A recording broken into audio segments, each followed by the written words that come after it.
भगवान श्री राम कहते हैं, बुढ़ापे में पति पत्नी को ये दो चीजें सुख देती हैं। हर घर की यही सच्ची कहानी है। जय श्री राम। एक बार की बात है, भगवान श्री राम और माता सीता जी अपने 14 वर्ष वनवास के समय में भगवान के पवित्र धाम चित्रकूट में एक कुटिया बनाकर आराम कर रहे थे और मनुष्य जाति के बुढ़ापे के विषय में बातचीत कर रहे थे। तो बातचीत करते करते माता सीता जी के ध्यान में एक प्रश्न आया। तो माता सीता जी ने भगवान श्री राम से कहा, प्रभु, मेरे मन में एक प्रश्न है जिसका मैं उत्तर जानना चाहती हूँ। तो भगवान श्री राम कहते हैं कि देवी सीता, आप परेशान क्यों हो रही है? मुझे बताइए, वो कौन सा प्रश्न है? मैं आपको उसका उत्तर जरूर बताऊंगा। तो माता सीता जी कहती हैं, प्रभु, मेरा प्रश्न यह है कि बुढ़ापे में पति पत्नी को कौन सी दो चीजें सुख देती हैं? तो भगवान श्री राम कहते हैं, देवी सीता, अपने समस्त मनुष्य जाति के लिए बहुत ही कल्याणकारी प्रश्न पूछा है। आपका ये प्रश्न समस्त मनुष्य जाति के लिए बहुत ही कल्याणकारी है। आपकी इस प्रश्न के उत्तर को सुनने मात्र से समस्त मनुष्य जाति का कल्याण हो जाएगा। देवी सीता, मैं आपको बताता हूं कि बुढ़ापे में पति पत्नी को वो कौन सी दो चीजें हैं जो सुख देती हैं।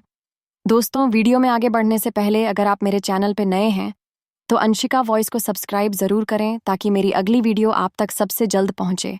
इस विषय में पति पत्नी के संबंध में बहुत ही कल्याणकारी बातें हैं। ये दो बातें ज्यादातर हर किसी को पता नहीं होती हैं, ना ही किसी से आपने सुना होगा। भगवान श्री राम कहते हैं, देवी सीता, मुख्य रूप से मनुष्य के जीवन में 3 अवस्थाएं होती हैं। पहला बचपन, दूसरा जवानी, तीसरा बुढ़ापा। कहावत है, जवानी को देख देख बैठी भावे हैं बुढ़ापा, और मौत बंदे सभी को आवे है। अर्थात बुढ़ापा और मौत अटल सत्य है। सभी पर बुढ़ापा भी आएगा और सभी की मौत भी होना निश्चित है। यह अटल सत्य है, इसको कोई झुठला नहीं सकता है। लेकिन हे देवी सीता, बुढ़ापा भी सबको नसीब नहीं होता है, बड़े भाग्यशाली लोगों को ही मिलता है। दोस्तों, अंशिका वॉइस को सब्सक्राइब करना बिल्कुल भी न भूलें। और जो बुढ़ापे में भी सुख शांति से रहते हैं, वो लोग बड़े भाग्यशाली होते हैं। बुढ़ापा एक ऐसी अवस्था है जिसमें बहुत सारे परिवर्तन होते हैं। कुछ लोग पहले से व्यवस्था बनाकर जीते हैं, उन्हें बुढ़ापे में भी कोई दुख नहीं होता है। और जो लोग व्यवस्था नहीं बनाते हैं, उन्हें जीवन के इस पड़ाव पर बहुत सी दिक्कतों का सामना करना पड़ता है। भगवान श्री राम कहते हैं, देवी सीता, मैं आपको बुढ़ापे में सुखी रहने के मूल मात्र एक कल्याणकारी कथा के माध्यम से बताता हूं कि कौन सी 2 चीज छोड़कर और 3 चीज अपनाकर आप बुढ़ापे में सुख शांति से रहेंगे। जो भी मनुष्य इन बातों का पालन करेगा तो निश्चित ही उनका बुढ़ापा सुख शांति से बीतेगा। ये जानकारी समस्त मनुष्य जाति के लिए बहुत ही ज्ञानवर्धक है। मनुष्य आज जवान है तो आज ना सही, परंतु जब बुढ़ापा आएगा तो ये बातें आपको बहुत ही काम आएंगी। समस्त मनुष्य जाति को प्राचीन कथाओं और कहानियों से जुड़े रहना चाहिए। आपने देखा होगा, बुढ़ापे में बहुत सारे परिवर्तन होते हैं। मनुष्य की सारी कर्मेंद्रियां, ज्ञानेंद्रिया का सिर छोड़ देती है। हाथ पांव काम करना बंद कर देते हैं। आंखों से कम दिखाई देता है, कानों से सुनाई भी कम देता है। जीत पर स्वाद का निकाय खत्म हो जाती है। किसी चीज में स्वाद नहीं आता है, दांत सभी साथ छोड़ जाते हैं, जिससे बहुत सी चीजों पर मन मच्छरता है परंतु नहीं खा पाते हैं क्योंकि दांत ही नहीं है। स्मृति खत्म हो जाती है, याददाश्त कम हो जाती है। शरीर के अंदरूनी अंग भी ठीक से काम नहीं करते हैं। घर में बच्चे स्वयं निर्णय करते हैं तो घर में भी बुजुर्गों का महत्व पहले जैसा नहीं रहता है। चेहरे पर झुर्रियां जाती है, कमर झुक जाती है। कभी कभी तो ऐसा देखने को मिलता है कि घर में बेटों की बहू आ जाती है तो बुजुर्गों की चारपाई घर से बाहर निकल जाती है। भगवान श्री राम कहते हैं, देवी सीता, मन में विचार करो, ऐसे हाल में रहकर बुजुर्ग क्या सोचता होगा कि जिस घर को मैंने इतनी मेहनत और लगन से पाई जोड़कर बसाया था। दोस्तों, चैनल पर नए हैं तो सब्सक्राइब जरूर करें। आज वही मुझसे छीन लिया गया है। सोचो, बुढ़ापे में कितना दुख होता होगा। जब वो घर का बुजुर्ग खाना पानी मांगता है तो बच्चे सुनते ही नहीं है तो उसे गुस्सा आता है और वो गाली देता है। सबसे बड़ा दुख बुढ़ापे में तो तब होता है जब पति या पत्नी में से कोई एक बढ़ जाता है, फिर उसका ख्याल करने वाला, उसकी भावना समझने वाला कोई नहीं रहता है। सोचो, तब वो कितना अकेला और दुखी महसूस करता होगा। परंतु ये कहानी सबकी नहीं है, सबके साथ ऐसा नहीं होता है। कुछ लोग अपनी वृद्धावस्था को बड़ी सुख शांति से व्यतीत करते हैं। वह लोग क्या व्यवस्था बनाते हैं? भगवान श्री राम कहते हैं, देवी सीता, यही मैं आपको बता रहा हूं। अब सोचिए, पुरुष की जीवन में सबसे अच्छा कोई दोस्त हो सकता है तो वो उसकी पत्नी होती है, और एक स्त्री का सबसे सच्चा और अच्छा दोस्त कोई हो सकता है तो वो उसका पति ही है। ये सच है कि जीवन के इस मोल पर आकर वृद्धावस्था में पति और पत्नी भाई बहन की तरह हो जाते हैं। जीवन में लंबे समय तक एक दूजे के साथ रहते हुए वो एक दूसरे का रूप हो जाते हैं। दोनों में एक दूसरे को समझ जाते हैं। बिना बोले सुने भी एक दूसरे की इच्छा को जरूर समझ जाते हैं। बुढ़ापा में आकर दोनों में एक दूसरे का ध्यान रखने की, ख्याल करने की भावना और अधिक गहरी और मजबूत हो जाती है।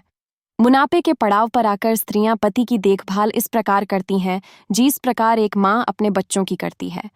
कहावत है कि ना बेटा ध्यान करेगा ना बेटी ध्यान करेगी। पत्नी से बनाकर रखना वही देखभाल करेगी। भगवान श्री राम कहते हैं, हीर देवी सीता, याद रखना, बुढ़ापे में जब लाठी नहीं मिलेंगे तो पति की लाठी पत्नी ही बनेगी, और जब बुढ़ापे में जब चश्मा खो जाएगा तो पत्नी का चश्मा पति ही धूल कर देगा, और कोई नहीं आएगा ढूंढने और आपका ख्याल करने के लिए। इसलिए पति और पत्नी एक दूसरे का हमेशा आदर करें। ये बाहर वाला जब तक धन और पैसा है तब तक तुम्हारे साथ है। अंत में एक दूसरे का साथ पति पत्नी दोनों को ही देना है। बुढ़ापे में मनुष्य पराधीन होता है। धीरे धीरे सब चीज उसके हाथ से निकल जाती है। इस स्थिति में स्वाभाविक है कि मनुष्य चिड़चिड़ा हो जाता है, गुस्से स्वभाव का हो जाता है। चैनल को सब्सक्राइब जरूर करें ताकि भगवान राम का आशीर्वाद हमेशा आप पर बना रहे। बहू, बेटे, नाती, पोते की अपनी अपनी जिंदगी हो जाती है। सबकी जरूरतें अपनी अपनी रहती हैं। बुढ़ापे में माँ बाप की कोई नहीं सुनता है। सबका अपना अपना अलग जीवन होता है। इस स्थिति में कैसे सुख शांति से अपनी वृद्धावस्था को बिताएं? भगवान श्री राम कहते हैं, देवी सीता, मैं यही आपको इस कहानी के माध्यम से बताता हूं। बुढ़ापे में एक व्यक्ति ऐसा ही ग्रस्त था। उसके पास बहुत चिड़चिड़ापन था। वह बात बात में गुस्सा हो जाता था, जबकि उसकी पत्नी समझती थी कि इस उम्र में इतना गुस्सा करना ठीक नहीं है, परंतु वह मानता ही नहीं था। जरा सा नमक तेज हो जाता था तो भोजन की थाली को फेंक देता था। कभी मिर्ची ज्यादा हो जाती थी तो खाने की थाली फेंक देता था। बहुत गुस्सा उसके अंदर था। इस व्यवहार से उसका पूरा परिवार परेशान था। पूरे घर में क्लैश रोज बना हुआ था। घर के सभी लोग सत्संग ही थे। एक महात्मा जी के सत्संग में जाते थे तो एक दिन एक व्यक्ति बोला कि इनको भी ले जाया करो, सत्संग में हो सकता है। बाकी सत्संग सुनकर इनका व्यवहार बदल जाए तो घर वालों ने बोला ठीक है। घर वालों को बात समझ में आ गई तो बोले इनको भी गुरुजी के पास ले चलते हैं। उनको दुख बताएंगे तो शायद कुछ हल निकल जाए रोज रोज की किचकिच से। तो हो सकता है मुक्ति मिल जाए और घर में क्लेश खत्म हो जाए और सुख शांति आ जाए। तो फिर एक दिन घर वाले बड़े मुश्किल से उसे मनाकर उस वृद्ध व्यक्ति को गुरुजी के पास ले गए। तो महात्मा तो बिना बताए ही सब जान लेते हैं। जब वो गुरुजी के पास गए तो वे जान गए कि यह लोग क्यों मेरे पास आए हैं। तो गुरुजी देखते ही समझ गए कि उनके घर में क्लैश है, इसलिए घर में सुख शांति की तलाश में यह मेरे पास आए हैं। और वे ये भी जान गए कि उनके घर में क्लैश का कारण क्या है। वो दुख से ग्रस्त परिवार जब पहुंचा तो दोपहर का समय था। तो सब पहुंचकर गुरुजी को प्रणाम करके वहीं बैठ गए। उनके सामने ही आसन पर गुरुजी अपनी कुटिया में कुछ लिखवा रहे थे, जो उनकी धर्मपत्नी का नाम था। अचानक गुरुजी की माता प्रेम से बोली कि प्रेम, दीपक जलाकर लाओ, तो मुझे कुछ खोजना है। तो गुरुजी जब दीपक लाए तो वो दुखी परिवार को बड़ा आश्चर्य हुआ कि दोपहर का वक्त है, अच्छी खासी धूप, उजाला है, तो दिया मांगने का क्या जरूरत है। तो उस दुखी परिवार ने सोचा कि संत जी या तो मूर्ख हैं या फिर पागल हैं भला। सूरज की अच्छी खासी उजाला है और ये दीपक मान रहा है, ये तो अजीब संत है। सभी लोग अपने मन में ऐसा सोच रहे थे। तब तक माताजी जलता हुआ दीपक लेकर आ गई। उन्होंने चुपचाप दीपक को दे दिया और अंदर चली गई। फिर सब सोचने लगे कि उनकी पत्नी भी क्या खूब है। ये नहीं पूछा कि पागल हो गए हो, क्या दिन है, दोपहर का समय है, अच्छी खासी धूप उजाला है, फिर भी दीपक क्यों मांगा रहे हो। वो बुजुर्ग आदमी बड़ा आश्चर्यचक होकर सोचा कि मैं कहाँ आ गया पागलों के पास में। ये संत जी तो सचमुच पागल है, साथ ही सबसे बड़ी पागल और गुड़ इसकी पत्नी भी है। ये पागल मेरे घर में सुख शांति लाएंगे। ये मेरे उस घर गुस्से के बुजुर्ग को व्यक्ति खत्म ने करेंगे। फुसफुसाते हुए अपने ये मेरा बच्चों से बुढ़ापा बोला को सुखी कि करेंगे। यह पागल हमारे जीवन में उसके सुख मन में शांति सवाल देगा। ही सवाल हद बार हो गई, बार चलो उठते यहाँ जा से। रहे थे। मैं एक पल भी यहाँ परंतु नहीं रुक सकता उसने हूँ। कुछ बोला यहाँ से नहीं। जल्दी चलो, मुझे नहीं अपने रुकना गुस्से है। में बैठा रहा तो गुरुजी उसके मन की बात जान गए कि यह गुस्से से फना रहा है। यहाँ और मुझे हमको नहीं पागल चाहिए समझ ज्ञान। रहा है। भगवान श्री राम कहते उन्होंने हैं, ये भी जान लिया कि गुस्सा हृदय से सीता इसलिए तो आ फिर रहा है गुरुजी कि ने एक सुन भी लिया सवाल था। क्यों नहीं बोले, पूछा। क्या बात है? इस बेवकूफ के लिए भगत जी गुरुजी कोई सब दिक्कत है जान क्या? गए थे। परंतु तो बूढ़ा बूढ़ा आदमी आदमी बनावटी बनावटी हंसते हुए बोला, दीपक की रोशनी में लिखते नहीं रहे। नहीं गुरुजी, कोई दिक्कत नहीं है। आपके दर्शन करने आए थे तो हो गए, अब हम जाना चाहते हैं, आज्ञा दीजिए। तो गुरुजी बोले, अरे भाई, तुम हमारे पास आए हो, हमारे अतिथि हो, बिना अतिथि सत्कार के कैसे जाओगे? और उन्होंने माताजी को आवाज दिया तो माताजी तुरंत आई और हाथ जोड़कर खड़ी हो गई। तो गुरुजी बोली कि यह भक्त जी थोड़ा जल्दी में है, जाना चाहते हैं, जल्दी से 2 गिलास दूध लेकर आओ। तो दुखी परिवार ने मना किया, अरे नहीं गुरुजी, हम घर से भोजन करके आए हैं, दूध की कोई जरूरत नहीं है। परंतु गुरुजी बोले कि आप हमारी कुटिया में पहली बार आए हैं, बिना अतिथि सत्कार के कैसे जाएंगे? तो बूढ़ा आदमी चुपचाप हो गया। तो पत्नी बिना कुछ बोले, बिना कुछ पूछे अंदर गई और 2 गिलास दूध लेकर वापस आ गई। तो संत जी ने 1 गिलास दूध उस बूढ़े आदमी को दिया और 1 गिलास खुद ले लिया। बाकी लोग वहीं पर चुपचाप बैठे रहे। तो जैसे ही उस बुरे आदमी ने दूध के एक भूत मारा तो दूध इतना नमकीन और कड़वा था कि उसकी ऊँटी करने का मन हो गया। दूध में नमक ही नमक लग रहा था। उसका मन हुआ कि दूध को इस संत के सिर में फेंक दूं। उसका तो रोज का यही स्वभाव था। कभी मिर्च ज्यादा लग जाए तो खान की थाली फेंक देता था, तभी नमक ज्यादा हो जाता था तो भोजन की थाली फेंक देता था। तो उसने गुरुजी को गुस्से से देखा। गुरुजी तो बड़े सहज भाव से दूध पी रहे थे, उनके चेहरे पर ऐसा कोई भाव नहीं था। बुजुर्ग आदमी अंदर से जल गया पर बोला कुछ नहीं, परंतु वह मन ही मन बोला कि आज मेरा यह बालक मुझे यहां पर ले आया है, पर यह महात्मा तो सचमुच कोई पागल आदमी है। हद हो गई और गिलास वहीं पर रख दिया और गुरुजी से बोले, संत जी, अब आज्ञा दे, हम चलते हैं। तो कबीरदास जी बोले, शायद तुम कोई दुख लेकर आए थे, परंतु तुम अपने आने का कारण तो नहीं बताए हो। ऐसे कैसे जाओगे? कोई दिक्कत हो तो बताओ, शायद हम कोई हल निकाल पाए। तो फिर बूढ़ा आदमी बोला है, संत जी छोड़िए, आप क्या हाल निकालेंगे? आए तो थे हम दुखी लेकर, परंतु अब जा रहे हैं, हम सब देख लिए, तुम्हारे बस की बात नहीं है। तो गुरुजी ने कहा, अरे जब दुख लेकर आए थे तो बताने में क्या हर्ज है, बताओ तो दुख क्या है, हो सकता है कुछ समाधान निकल जाए। तो बुरा आदमी बोला कि पूछते हो तो बात ही देता हूं, वैसे मुझे लगता नहीं है कि तुम्हारे पास कोई हल होगा। मेरे दुख का जब गुरुजी ने बार बार पूछा तो उसे बूढ़े आदमी ने बोला कि सुनो, मेरे घर में कोई मेरी इज्जत नहीं करता है, सब मुझे गलत कहते हैं, घर में बड़ी क्लैश और अशांति है, मुझे अपने घर में शांति और समृद्धि चाहिए, इसलिए आपके पास आया था। परंतु आपकी मूर्खता देखकर मुझे पक्का विश्वास हो गया है कि आपके पास मेरे दुख का कोई हल नहीं है।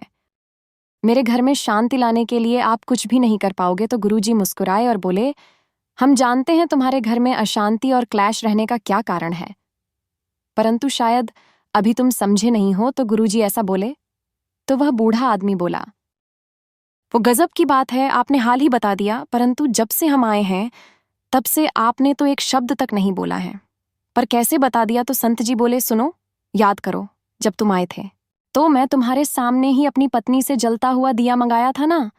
उसने बोला, हाँ मंगाया तो था। गुरुजी कहते हैं कि मेरी पत्नी ने तुरंत मेरी आज्ञा का पालन किया और बिना कुछ पूछे, बिना कुछ बोले, हमारी आज्ञा का पालन करते हुए जलता हुआ दीपक लेकर आई है। उन्होंने ये तक नहीं पूछा कि दोपहर है, फिर दीपक की क्या जरूरत है। उन्होंने वही किया जो हमने बोला, कोई सवाल तो नहीं किया, कोई जोक तो नहीं किया। बुरा आदमी बोला, हाँ, इसी का तो मुझे ताज्जुब है। तो गुरुजी बोले, उसके बाद फिर हमने दूध मंगाया। हम जानते हैं हमारी पत्नी ने शक्कर के स्थान पर दूध में बहुत सारा नमक डाल दिया था। दूध बहुत कड़वा था, इतना कड़वा कि तुमसे पिया नहीं गया, और आपने देखा हम इस कड़वे दूध को चुपचाप पी गए। तो पता है क्यों? क्योंकि जब पत्नी ने हमसे दीपक के बारे में कुछ नहीं पूछा तो हमारा भी कोई अधिकार नहीं है कि कोई सवाल जवाब नहीं किया, तो हम भी कैसे कोई सवाल जवाब करते। दीपक लाना, हमारी आज्ञा का पालन करना ही अपना धर्म समझा, तो हम कैसे पूछते कि दूध कड़वा क्यों है? हमने भी अपना धर्म समझा और दूध पी लिया, जिस तरह उन्होंने कोई प्रतिकार नहीं किया है। इस तरह हमने भी कोई प्रतिकार नहीं किया। इससे क्या समझे? इससे ये सीधा हुआ कि पति और पत्नी दोनों को सामंजस्य स्थापित करना चाहिए और एक दूसरे की बात मानना चाहिए, एक दूसरे की बात का सम्मान करना चाहिए, दोनों को प्रेम और विश्वास से रहना चाहिए। मुझे पता है ऐसा तुम नहीं करते हो, तो गुरुजी बोले कि तुम ध्यान रखो। गलती सबसे हो जाती है। आज गलती से दूध में शक्कर की जगह पर नमक पड़ गया तो हमने स्वीकार किया, चुपचाप बिना कुछ पूछे बिना कुछ बोले भी लिया। तुम्हारे घर में अशांति का कारण यही है। तुम दो चीजों से बहुत परेशान हो और उसी के कारण तुम्हारे घर में क्लैश है। भगवान श्री राम कहते हैं, हील देवी सीता गुरुजी कहते हैं कि बुढ़के में जो इन दो चीजों का त्याग कर देता है वही सुखी जीवन जीता है। कबीरदास जी ने बताया कि ये दो चीज है। स्वाद और गाली बुढ़ापे में सुखी रहने के लिए जरूरी है कि मनुष्य स्वाद और गाली को छोड़ दे तो घर में शांति रहेगी, बुढ़ापा सुख से बीतेगा। हमें समझना चाहिए कि घर में जो महिला भोजन बनाती है कितने भाव से और मन से और परिश्रम से भोजन बनाती है। गर्मी ज्यादा हो, जो भी परिस्थितियों हो, उस समय बड़े भाव से भोजन बनाती है और हमें खिलाती है। कहावत है कि राज रसोई बागड़ी कभी कभी बन जाए, कभी गलती हो सके। वो जाता है कि नमक ज्यादा हो जाए, मिर्च ज्यादा हो जाए तो क्या हमें उस भोजन को फेंक देना चाहिए? बिल्कुल नहीं। हमें ये समझना चाहिए कि जैसे स्त्री ने, पत्नी ने, ये तुम्हारी पुत्र वधू ने या बहू ने इतनी मेहनत से भाव से भोजन बनाया है, तो हमारा धर्म है उसे स्वीकार करना। और धोखे से नमक मिर्ची ज्यादा हो जाती है तो कोई बात नहीं, हमें उसकी प्रशंसा करते हुए भोजन ग्रहण करना चाहिए और उसे प्रेम शब्दों से समझना है, न कि उसे गाली देकर उसके दिलों में हताश पहुंचाना है। अगर हम ऐसा करते हैं तो दूसरे दिन वह मन से, भाव से भोजन बनाएगी और अभी हम ऐसे में थाली जमीन पर फेंक कर मार देंगे। तो सोचो उसके दिल पर क्या बीतेगी? क्या उसके मन में तुम्हारे लिए कोई सम्मान बचेगा? भगवान श्री राम कहते हैं, देवी सीता गुरुजी कहते हैं, हरगिज नहीं। यहां उसे स्त्री का और अन्ना का, दोनों का अपमान होगा। हमें यह अपमान का लाभ ही नहीं करना है। जहां भोजन और स्त्री का अपमान होता है उस घर से लक्ष्मी, शांति, समृद्धि चली जाती है। पता भूल कर भी ऐसा नहीं करना है। गुरुजी कहते हैं कि इसीलिए बुढ़ापे में हमें दो चीज त्याग देना है, पहले स्वाद, दूसरा गाली देना। जैसा भी मिले भगवान का भोग समझकर ग्रहण करना है, तो बुढ़ापे में कोई दुख नहीं होगा। स्वाद और गाली दोनों ही बुढ़ापे में दुखदाई होते हैं, तो उसे बुरे आदमी के परिवार को और खास तौर से उस बुरे आदमी को पूरी बात समझ में आ गई कि मेरे घर में अशांति क्यों बनी है, तो वो दोनों हाथ जोड़कर गुरुजी से क्षमा मांगी और बोला कि मैं अज्ञानी, पता नहीं क्या क्या सोचा आपके बारे में। मैंने जो अनुचित वचन बोला है, आप मुझे उदारता और विशालता दिखाते हुए क्षमा करने की कृपा करें। आज के बाद मैं ऐसा नहीं करूंगा। गुरुजी ने उसको क्षमा कर दिया और बोले कि आज संकल्प लो कि स्वाद और गाली को यहीं छोड़कर जाओगे। संत जी बोले, सुनो, यदि बुढ़ापे में सुखी रहना चाहते हो तो इन दो चीजों का त्याग करो। भगवान श्री राम कहते हैं, हे देवी सीता, अब मैं आपको अंतिम चीजों के बारे में बता रहा हूं। जिन तीन चीजों को हमेशा अपने साथ रखना है तो बुढ़ापे में कभी कोई दुख नहीं होगा। तो फिर बूढ़ा आदमी बोला कि मैं आज से ही स्वाद और गाली का त्याग करता हूं। परंतु संत जी, वह तीन चीज कौन सी है जो मुझे अपने साथ रखनी है? कृपया बताने की दया कीजिए। तो फिर गुरुजी बोले कि जिनका जीवन अनुशासित होता है, सफलता उनके दरवाजे पर दस्तक जरूर देती है। मनुष्य का जीवन तभी सार्थक बनता है जब वह अपने कार्य और जिम्मेदारी के बीच संतुलन बनाकर रखता है। बुलावा जीवन का वह पड़ाव है जहां हर इंसान सुख और आराम की जिंदगी जीना चाहता है। इस पड़ाव में खुशियां पाने के लिए मनुष्य को बुढ़ापे तक किन चीजों का साथ नहीं छोड़ता है, इसे समझना बहुत ही जरूरी है।